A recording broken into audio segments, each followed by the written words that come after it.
Hello and welcome to the Arsenal BiteSize Podcast. I'm your host Clayton, and you can find me on Twitter at ClaytesAFC. It's a solo Wolves review. Like we tweet, I think we mentioned it on the Friday stream where we previewed the Wolves game, and we said we've got a busy schedule coming up. So I'm doing. It was meant to be yesterday, but I was a fucking idiot and I left my laptop in the office, so I couldn't actually do it on Sunday. So sorry about that. But yeah, doing the Wolves review today solo, and it's not just going to be the informal chat. I've actually gone and you know how Nima and I always do the proper reviews, looking at the stats and stuff. I've gone and actually put all of that together. So yeah, that would be good fun doing it the kind of old school way for the longer term listeners. So yeah, doing this now, obviously live, and I'll get around to shouting out the guys in the chat in a second. And tomorrow we're doing the Luton preview. So obviously we're playing tomorrow night. So I think we're planning on doing the Luton preview pod at midday tomorrow. So hopefully that will be out plenty of time to consume before the game. And then on Wednesday, we're both doing the Luton review together as well. And then Friday, we'll both be previewing the Villa game. So, yeah, it's a busy week for us. And for anyone that is watching live, I don't usually do these plugs because I find them extremely awkward. But it's a very time-consuming effort for us to do these streams, and I know it doesn't look it, but it takes a lot of time to kind of coordinate the time, pull together all of the data, the slides, everything. So if you are watching and you enjoy it, or you're a longer term listener, if you could drop the stream a like. If you're new here, if you could subscribe because you enjoy anything to do with our channel, it helps us a lot. It helps us a lot and helps us go a long way. So yeah, just get that out there early doors. But yeah, before enough of the plugs, the actual game, right? Wolves was great result. Result I think flatters Wolves massively, and yeah, I think it was something like we'll get onto the kind of lineups, the way the game went, individual players, performances, and stuff like that. But fundamentally, we were riding such a high after walloping Lens, if you want to be cultured, 6-0, and went into Saturday brimming with confidence. And general feel around the day was good as well. Like obviously it was a Saturday 3 o'clock game in the UK, which I always love. It's just so nice being able to.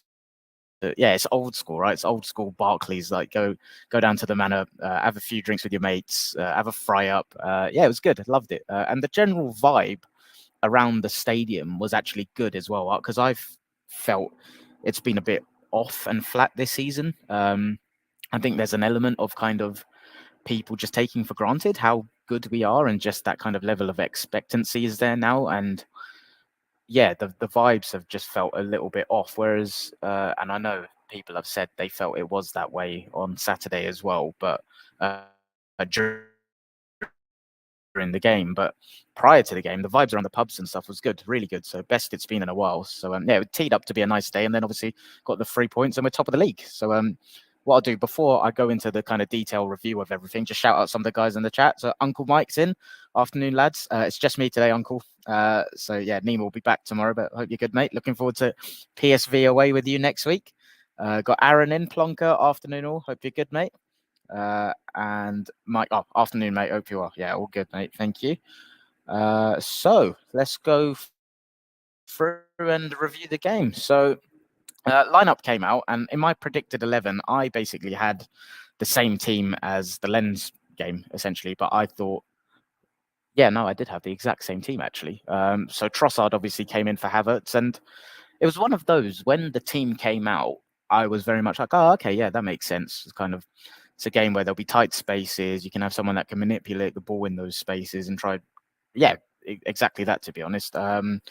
But it was one that I thought, given Havertz had scored in back-to-back games against Brentford and Lens, I thought he would just roll with it, to be honest. I thought he'd give him Wolves, try give him an hour, get himself a couple of goals, and then keep him fresh for Luton, then Villa. But he obviously made the decision that, this is just my opinion, I assume it was because he thought Trossard stylistically would help us in tight spaces in that game and give Havertz a bit of a breather.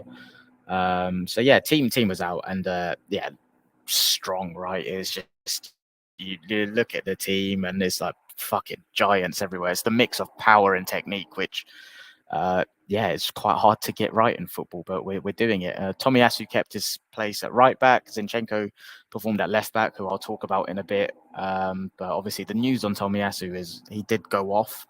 And I can't remember specifically what the line was, but it was something around he went off with calf fatigue, supposedly, or they're hoping it's calf fatigue. But he'll have a scan done today, and then yeah, we'll see what the prognosis is there. Just got Pontus is in the chat. Hello, mate. Hello, lads. Pontus is top of the FPL league as well, so nice one, mate. Keep that up. But yeah, lineup comes out, and I'm feeling good. I think I predicted on the stream on Friday, I thought we'd win 3-1 in this game because I thought we'd dominate the ball. We actually played better than I thought we would. That's the best offensive performance I've seen from us in the Premier League this season, in my opinion. What I saw in the first half, like I texted Uncle Mike. I've been feeling a little bit pessimistic about the attack will click, if I'm being honest, compared to the average fan. And I know it's a small sample size, but what I saw in that first half has really encouraged me. I feel like we're just defensively, we are, if we can cut out individual mistakes, we are the best defensive team in the league. Like, no debate about it, in my opinion. And then you blend that with what we can do offensively, and yeah, I'm starting to feel quite confident again, domestically anyway. Champions League I've always been confident in. Yeah, so lineup comes out, and I guess what I'll do, I'll go player by player. So David Raya, thought he was good. Didn't have too much to do, but there were a couple of times, I want to say, like Zinchenko maybe gave the ball away and Hwang was running through, and he kind of held his ground quite well. It stood tall, forced them into a mistake essentially. So he did great there. His distribution was good. He mixed it, went short and long when needed to. I loved it at the end when we were a little bit under pressure and a ball comes into the box and he's just there. He claims it. He's big and tall and he catches it. And I could see it when it was going into the box. He's proactively out. And yeah, I really liked that from him. I thought he was good on Saturday. And it's just a shame that he didn't get his clean sheet because I thought he deserved it. So yeah, we'll get on to that in a second. Tomiyasu, thought he was good. I thought he was really good, actually. And what I liked was his involvement in Saka's goal, where Odegaard, it felt like there was more of that natural right-hand side chemistry. And you saw where Odegaard was drifting out. Tomiyasu actually went into the half space. Saka then weaved his way through. And yeah, I thought Tomiyasu was just really good up and offensively and defensively. So it's a shame because it's a shame about his injury because he's been in such a good groove recently. But yeah, let's see. It's something that we know with him. He can sometimes, his body lets him down sometimes. So yeah, fingers crossed it's not too bad. Got my man Bobby Loves in the chat. Afternoon, everyone. Hope you're good, mate. Centre backs, Saliba and Gabriel. I just want to shout. Like, I thought Saliba was he was good. Like, did what he needed to and stuff. But obviously got the yellow card, which was a bit frustrating. I can't recall him getting many yellow cards. It just seems a bit alien that he actually gets them. But Gabriel, I thought he was phenomenal on Saturday. There's something about this team and where, like, their technical level is unbelievable, but there's something about that grit and that doggishness in them where they just love to defend. And you saw it with Gabriel against Lons, where I think it was literally the last minute of the game. We're fucking 6-0 up, and he's going mad when I think he cleared the ball or something.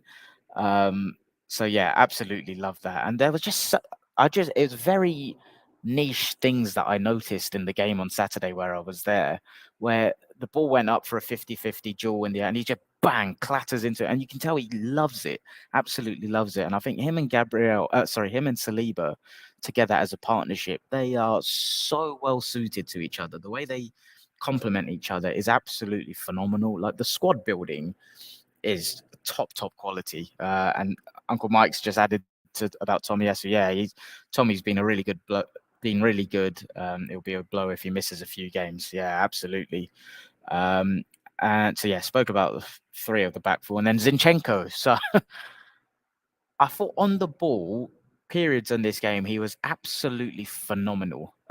Some of his line breakers, everything you know about him, the kind of Hollywood style he's got.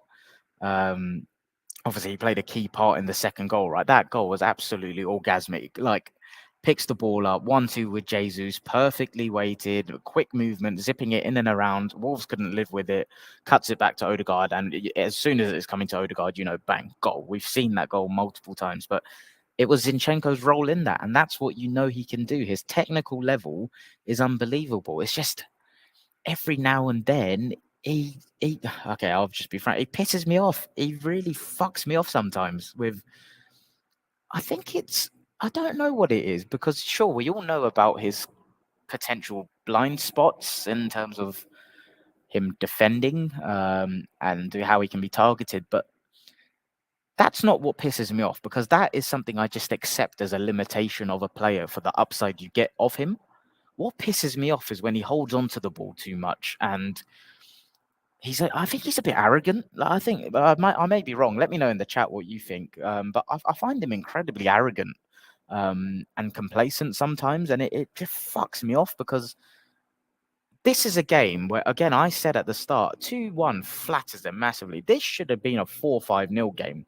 And on one hand, that is the attack, and on the other, sure, it's defensively you make mistakes like this, but it's just annoying. Like, yeah, that's it. It's very annoying, and I get it. It's part and parcel of what he is, and what he brings to the team. But I know, Aaron, you if you're still in the chat, you tweeted me on Saturday that if Timber was fit, it's probably his place, right, or something along those lines. And I think that's exactly it.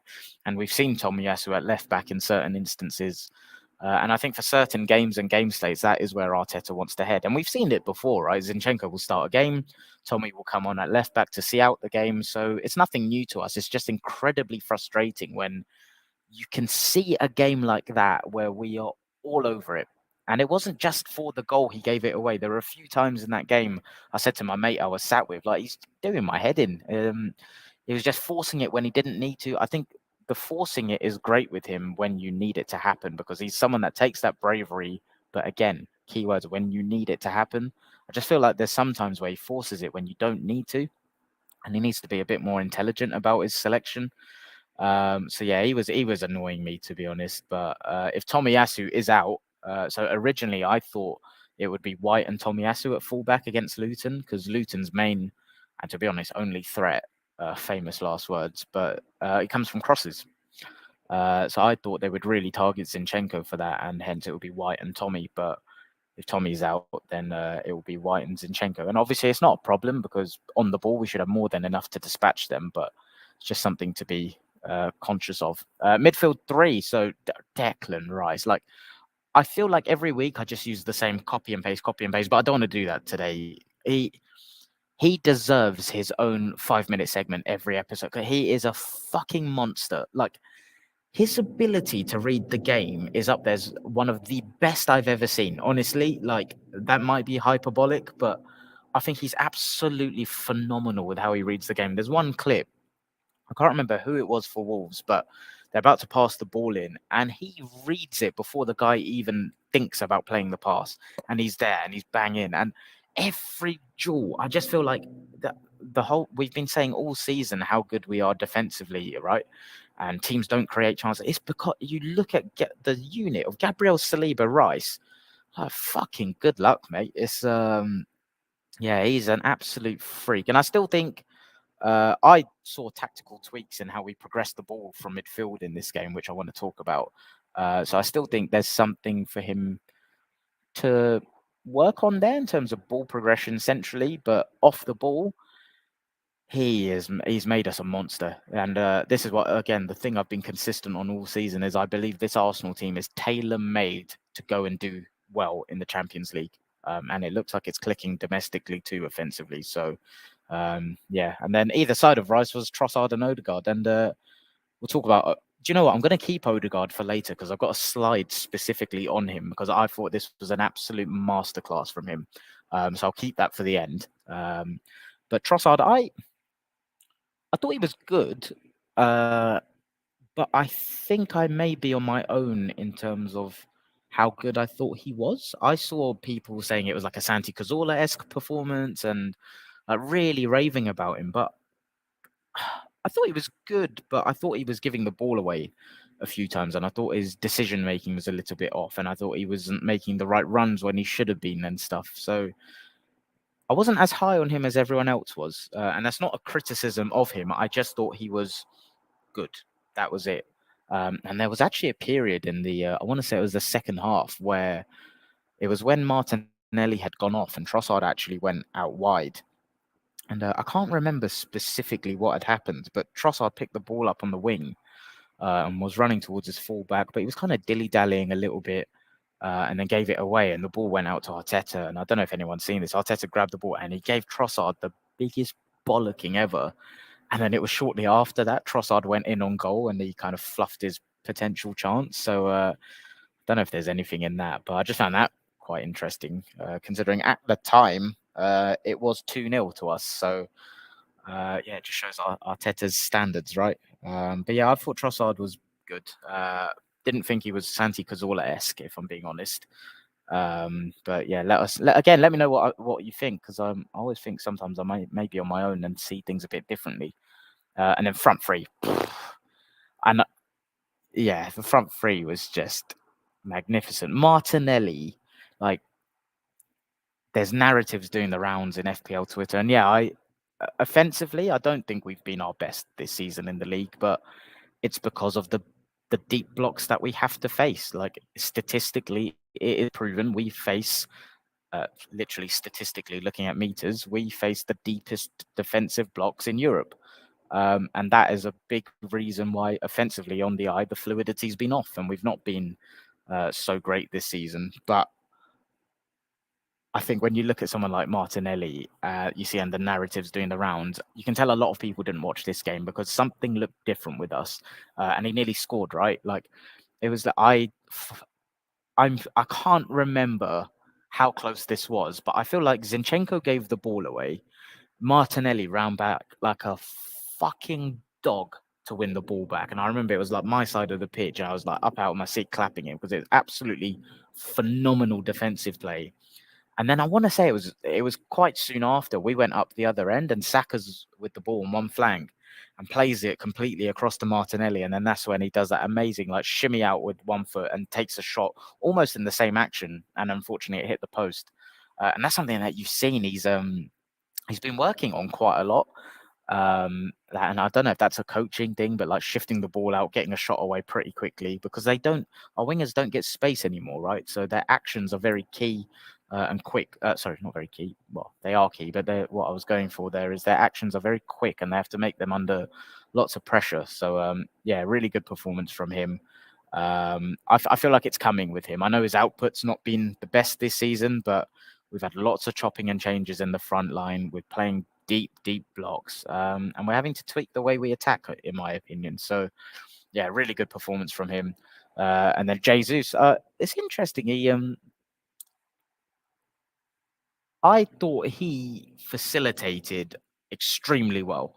And I think that is part of what allows Odegaard to drop deeper and tie things and progress the ball from midfield more, which I want to talk about later, like I said, because you've got some, I think it's, in my opinion, Odegaard this season has been playing. Hassan speaks about this, our good friend that was on before. Odegaard has been playing as, well, almost like a striker this season in terms of his starting point. He's literally in the final line.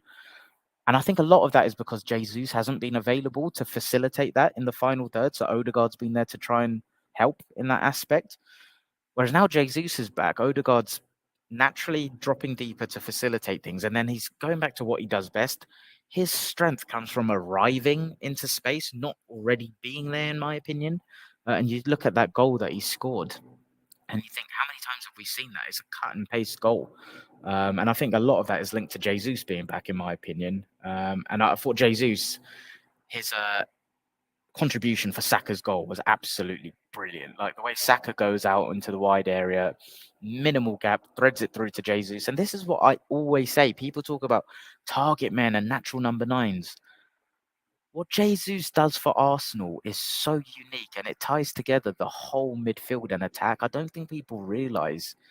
And even like you get fucking idiot rival fans. They're like, oh, he's not going to score enough goals for an Arsenal number 9. We don't need him to score. We don't need him to be a bagsman.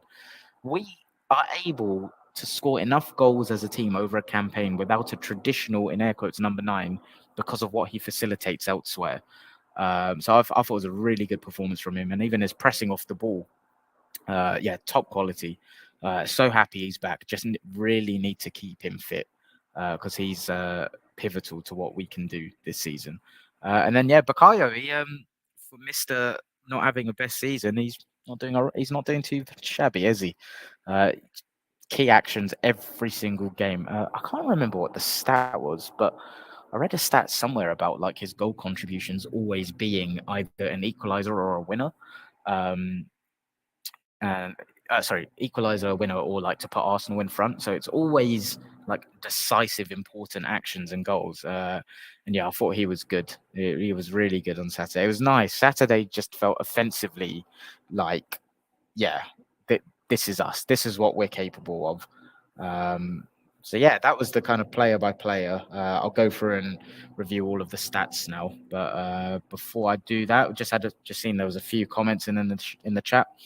It's got Bobby Love saying, "Yeah, shame for Tommy. Was hoping he'd hold that right back position until he left for Asia Cup, and it kept White healthy." Yeah, good shout. Hadn't really made that connection, to be honest.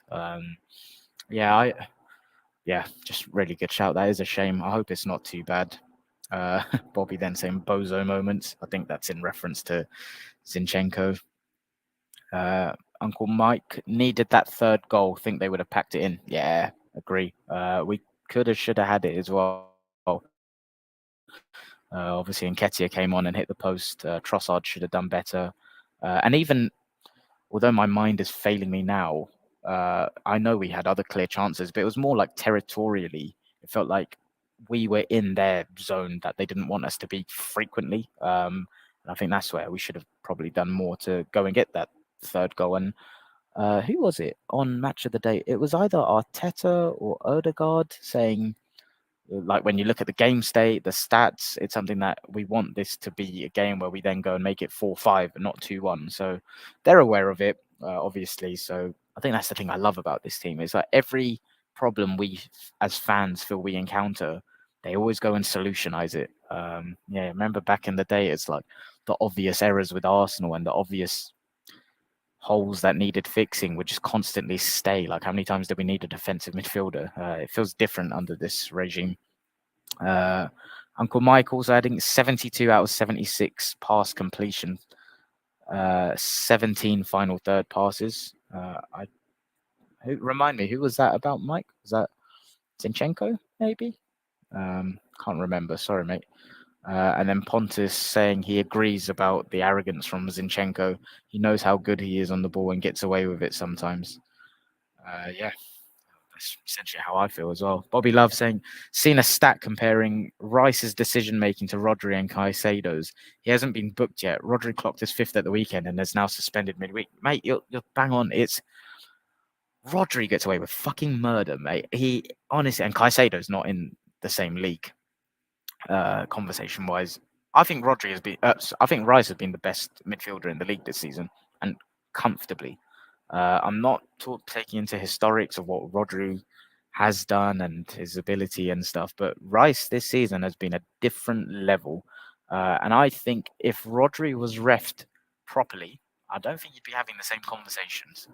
And finally, before I go on to the stats, Pontus saying 6 or 7 out of 10 from Trossard. He was good, but not brilliant. Interesting. Okay, so yeah, it wasn't just me. And Mike just confirming that stat about the passes was Zinny indeed. Nice one. Thank you, Uncle Mike. So looking at the match stats. So yeah, it's interesting because you look at different models and and you see different stats. So for the sake of consistency on this pod, we always use Mark our stat spot, right? And I'll just read them out before we talk about game state and all that good stuff. But obviously, final score 2-1 to the Arsenal. XG had us down on Mark's model as 2.7 to 1.19 for Wolves. The threat was 2.01 to 0.85. Possession 56 to 44. Phil Till FC, my favorite trophy, 79.1 to 20.9. That's absurd. And defensive action height was 57.1 to 39.8. And you look at that, and like XG wise, it looks closer than it felt. But then I've seen other models where the XG philosophy, I think it was like we had an XG of over 3, Wolves' was less than 1. FOTMob, the app that I use to look at like our lineups and all of that, they've got us down as 2.89 to their 0.71. So I think it always depends on what model you use. But more to the point, this game, especially first half, absolute domination. It was scintillating. Like, one thing, I was on Planet FPL today and I did the main pod, and I said there were certain games this season, like Chelsea away, Brentford away, where I thought our technical level just started a bit poorly and we gave the ball away. There were sloppy passes, underhit passes. Against Wolves, I felt like you could just tell we were bang on it. Every pass was crisp to the player or just in front to instruct them where to move. And okay, Grant, I know we scored in the 6th minute, but I actually thought Wolves set up pretty well in that first few minutes. And then obviously we go and get the goal, and Arteta talks about game state a lot, right? We got the goal, and then it's like, okay, good luck. Like coming to N5, playing against the Arsenal, you're 1-0 down in 6 minutes. Yeah, let's see what you're made of now. And that's how it just felt, and you can see it from the graphs I've got on the screen. Like, scored one with Saka, brilliant goal. Slightly fortunate, but I think it was well worked to make that luck. And then the second goal, I know I touched on it already, but absolute masterclass. It was just beautiful. That's what you call a classic Arsenal goal, right? And it's 2-0 after 13 minutes. I'm thinking and also I just have to say VAR, like, I'm not someone that in the game holds myself back from celebrating, thinking, oh, this may get ruled out because of VAR. I just go for it. I feel my emotions. But then it went up on the screen that it's gone to VAR, and I'm thinking, for God's sake, man, like, no one from Wolves was complaining or put their hand up like it was offside. Everyone just carried on. But anyway, it stood, and I'm there thinking, Jesus Christ, it's 2-0, 13 minutes gone. This is going to be another slapping like Lons. And it probably should be. And you can see from the graph, I think what I like is, so the XG is one thing, but the threat is always what I like to see, because I think there's so much variance in where the ball drops and, yeah, the quality of chances, right? But the threat is like a constant wave of pressure, and you can see it the whole game. It was just Arsenal, and that's what I talk about. We were constantly playing in areas where they did not want us to be playing. And when you're playing that way, you by law of averages, will either create chances or create errors. And that's what's encouraging for me. And it just felt like that game, once we were 2-0 up, it felt like it was wave after wave after wave. And you can see it. There was another shoot up. My mind's gone blank on what the chance was just after the 15th minute. Was it maybe Jesus?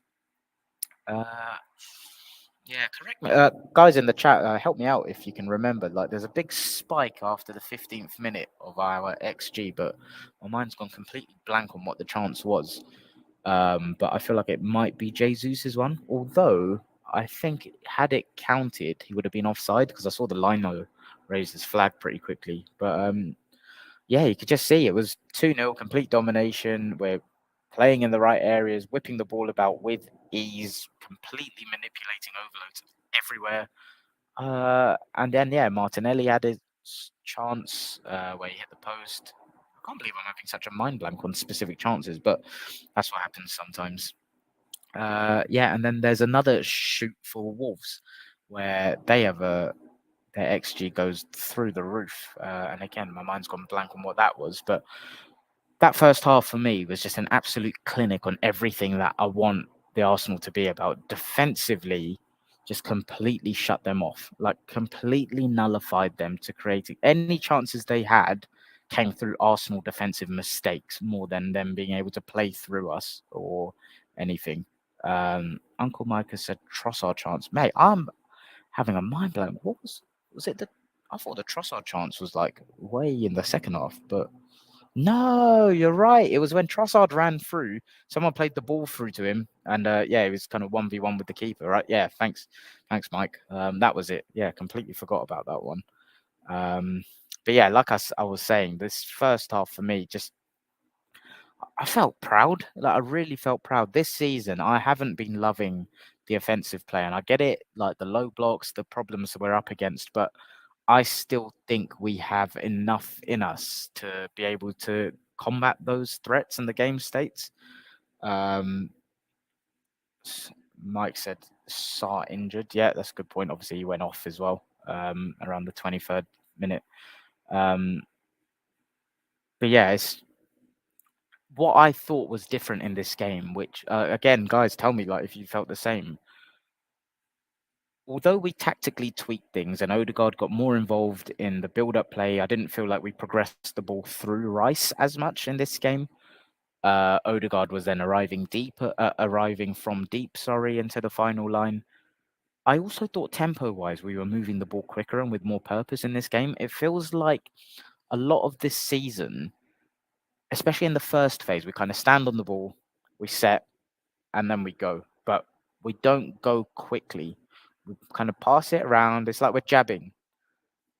And it felt like we had a bit more oomph in our jab in this game. And it felt like when we were resetting, we would pass the ball, but there was a purpose to it. There was a fizz. And again, tell me what you guys think, because that's how I felt watching the game. I felt like we had a 10% more energy in us in the zip of our play. Expert analysis there. 10% energy in the zip of our play. But yeah, that's how I felt. And I wish there was a statistic or a metric that could help measure that. But that's genuinely what I felt.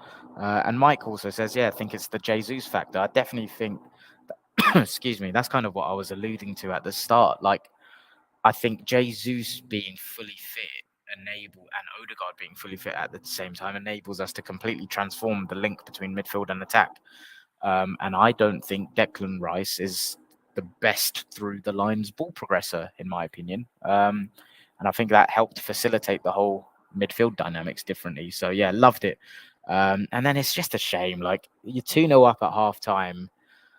Yeah, absolutely in cruise control, to be honest. Their keeper's gone off. And then we come out and I wouldn't say we took our foot off the gas, but you can see again from the XG from half time, it is pretty much flatlined until we had a chance just before their goal.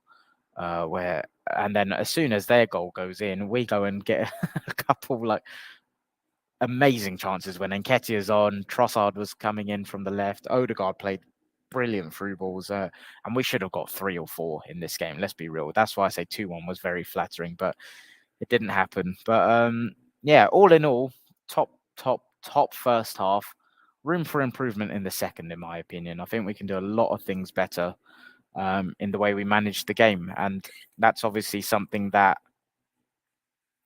Sorry, that's the thing with doing solo pods. Need to take a sip of water every now and then. But yeah, that's what Odegaard was referencing in his presser, right? Like that should have been a game where we went for 4 or 5 and it didn't finish 2-1. And yeah, that's something that we can work with. But overall, just feel very, very encouraged by what I saw offensively. And that's kind of what I want to touch on next, to be honest. The next graphic I've got is what we've not done in a while, but it's the passing networks. And the reason I'm not going to spend too long on this, I just wanted to call this out because, when I said I thought Wolves structurally were set up well, it's because you look at for podcast listeners, if you look on the screen, their structure was good. And I like Gary O'Neill. And I think, Mike, you said it on the preview on Friday that he's just a good manager. Like tactically, he feels quite switched on. And you look at the spacing and the structure in this game, it was impressive. But then you look at ours and it's even more impressive. You kind of got, the spacing and the pods that we had in this game with Jesus centrally, Odegaard really tying and knitting things together, Zinchenko, Rice, Martinelli as the outlet. It was really good stuff. So, yeah, it just felt like it was us back to our offensive best. But this is the good stuff. This is the one I want to bring on next. So, for podcast listeners, this is a graphic, again, from Mark R. Statsbots. Mark R. Statsbot, even. And it's a graphic that shows the volume of progression, both on a X and Y axis of carrying and passing. And this is one of those ones where I had a subjective opinion, and I'm glad that the data marries up with it. Because like I said, I'm not just saying this now that I've seen this. I said this during the game with my mate. it felt to me that Arsenal were making a conscious effort to not progress the ball through Declan Rice from midfield as much as we've been used to. And like I've said, I believe he's got certain limitations in that, and his ability to do that, and his ability to kind of create certain angles and wiggle in tight spaces, punch the ball through. I'm not saying he can't break a line, of course he can, but I think the frequency and the angles with which he does it, which I think is the next iteration for him to develop. And you can see it from this graphic that, sure, he's still up there, mostly for carrying more than passing. But it's Odegaard he's the one that, yeah, you're looking at progression via passing, and he's on a world of his own. So it looks like Declan Rice was in between the number 4 and 6, and Odegaard is out above 10. And that's definitely what married up with the eye test for me. It felt like Odegaard was dropping deeper, creating almost like a double pivot with Rice in periods where Odegaard would progress it, ping it out, create the little bubbles. And that's what I think was fundamentally the difference in Arsenal looking like an offensive monster again on Saturday in the first half. So I thought this was a really nice graphic that just illustrated what I believe I was seeing with my own eyes, to be honest. So yeah, really wanted to include that. And then another one that accompanies that quite nicely is the zone 14 and half space passes from Mark, our stat spot. For podcast listeners, I'd recommend going and checking this. So we had 64 half space passes, which is not normal. That's a lot. And 28 in zone 14. So again, zone 14 is that area just outside the box. So you're in the half spaces, you want to try progress centrally, get into zone 14, and then that's where you can make the magic happen. And it felt like we were accessing those areas with ease on Saturday. That's what I meant. It was a combination of the fluidity and movement off the ball combined with the crispness of our technical level and the way we're pinging and zipping the ball around in tight space. It felt top quality, and I hope you can tell, like, there's a different energy in me today, because being completely transparent, all season, I felt like defensively we're outstanding, but I didn't think the way we were playing offensively was sustainable, nor was I in the camp, of it will just click. And I still don't believe it's a case of, oh, it's just clicked. I think we've tactically tweaked things because we've been struggling. And I feel like that's being overlooked a little bit. I think Jesus is being the facilitator for Odegaard to arrive from deep into the final line, and Odegaard has got involved deeper to facilitate things, doing what he does best, in my opinion. I don't think this is something that has just naturally clicked without any work. Just my opinion on that stuff. But yeah, I thought this illustrates quite nicely just how successful we were when we got into the final third. And yeah, like I said, just need to start making sure that we make better use of our territory in that area, because we are capable of absolutely giving teams hidings. And I think it's going to start coming, I really do. I think the recipe we've got right now of the defensive solidity, and if we can mix that with what we know we're capable of offensively, I think we're going to send for a few teams. I really do. I think yeah, I always do this. I get so carried away. One game at a time, but I feel very, very, very encouraged by what I've seen defensively this season, but more married up with what I saw offensively on Saturday. I feel so encouraged by it. And then just final slides. By the way, guys, I'm good for time. So if there are this is actually the last slide. So if there are any questions that you've got, I know there's a few of you in, feel free to send them in. Yeah, I'm good for time today.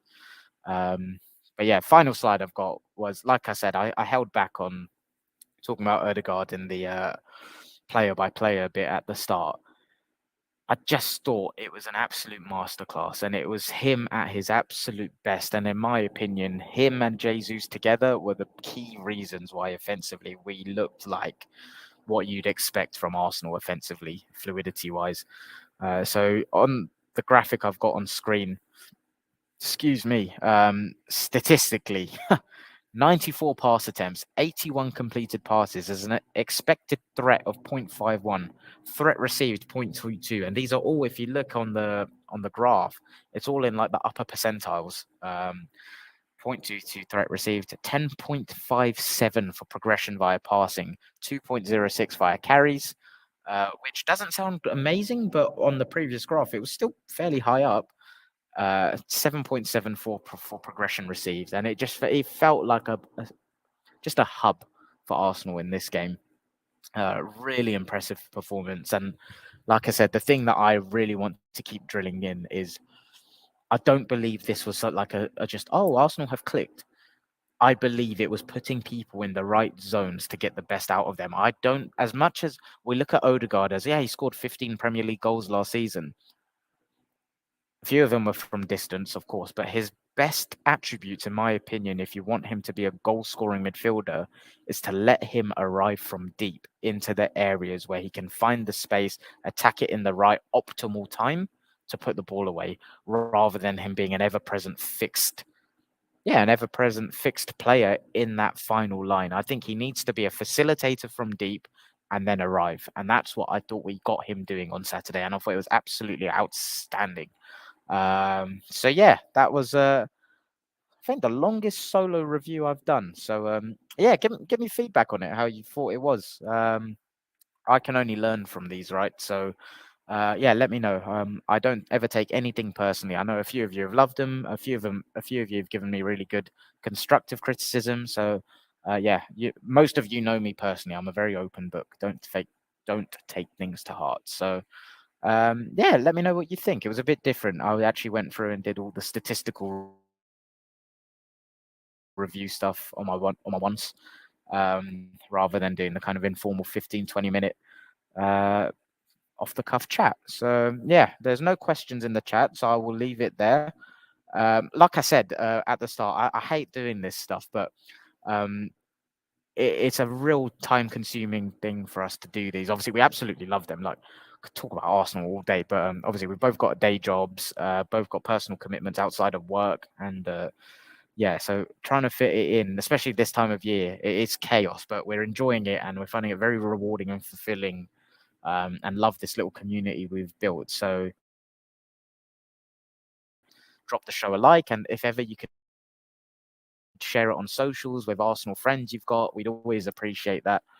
And if you're a new listener and you've enjoyed it, please give the show a like, give the channel a subscribe. Fucking hell, I butchered that. Subscribe to the channel so you don't miss future episodes. We're trying to up the content we do in the new year as well. Got some really cool ideas coming. So yeah, that's enough of the sales pitch from me. But we are away at Luton tomorrow. So yeah, like I said, I'll get this out for people to listen. And then we'll prep for the Luton preview pod tomorrow afternoon. And then we'll review the game again on Wednesday before previewing the Villa one on Friday. I got my days jumbled up there. But yeah, guys, thanks a lot for joining. Really appreciate it. Up the Arsenal. Top of the league. I feel like I didn't gloat enough about that. And also, I just want to add in, I don't know what you guys thought, but I thought the City result was perfect for us personally. If I'm being completely honest, I feel like a Tottenham win probably would have been best for us. But fuck that. Never want to actually want them to win unless the title is literally like Tottenham win, we win the title. But yeah, I thought that was probably a good result for us. We're 2 points clear. Liverpool, what a game that was. So they're 2 points behind us, and that's shaping up to be a huge game at Anfield at the end of the month. So yeah, let's assess the landscape when we get there. But yeah, for now, top of the league, good chance to try and build on this. Got Luton away tomorrow. I'm not even going to think about Villa just yet. Let's just beat Luton and then reassess come Saturday. But City are without Rodri and Grealish for Villa away. So come on, Emery, do us a favour and then fucking bend over for us on Saturday. Up the Arsenal.